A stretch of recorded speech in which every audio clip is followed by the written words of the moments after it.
Hi, I will now performing PE on feline. So before that, we'll first putting the cat on the floor to let it roam around, to examine on the gait, the posture, mentation and behavior. After that, we'll examine on the body condition score. So for this cat, the BCS is 2/5, and later we'll proceed with TPR. To escalate heart rate, the stethoscope will be putting at the left side at the point of the shoulder at 2nd to 5th intercostal space, and I'll be checking at the rate and rhythm of the heart rate, and at the same time I'll be palpating the femoral pulse to check on the strength of the femoral pulse and tally with the heart rate. And for respi, I'll be putting the stethoscope on the both left and right side and at the dorsal and ventral area, and listen to the lung sound and taking the respi rate as well.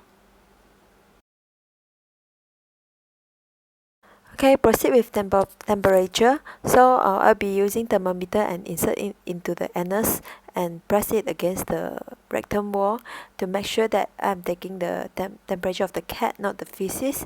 And the temperature of a cat should be 38.6 degrees Celsius plus minus 0.5 degrees Celsius.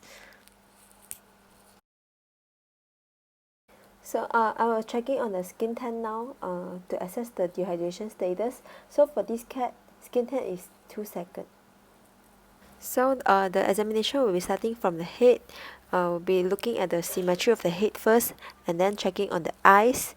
Is there any discharge, and on the mucous membrane color, is it pink or not? Then the nostril, is there any discharge?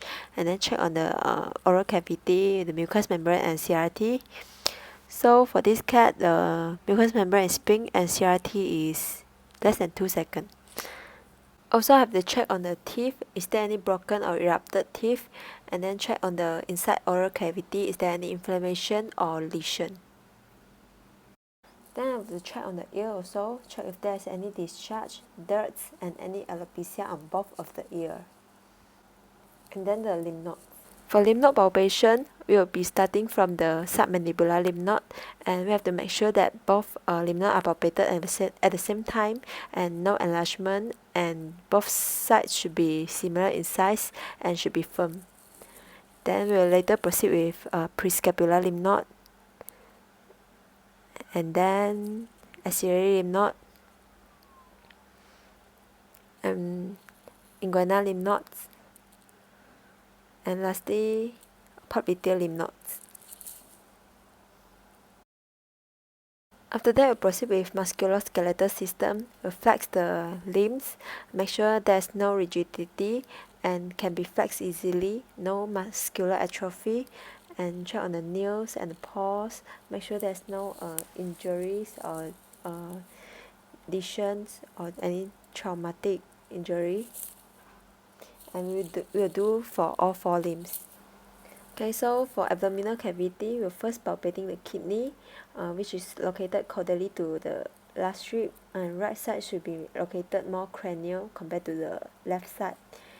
And we have to make sure there's no irregular surface and no enlargement in both sides of the kidney.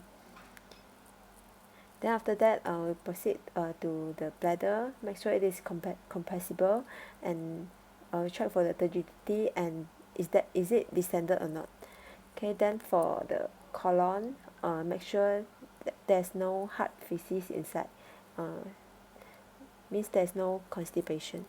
So for perineal region, we have to check is there any diarrhea from anus and discharges from vulva and inflammation, and have to check on the mammary gland, is there any growth, any enlargement on the mammary gland, and then have to check on the hair cord as well, the hair cord condition.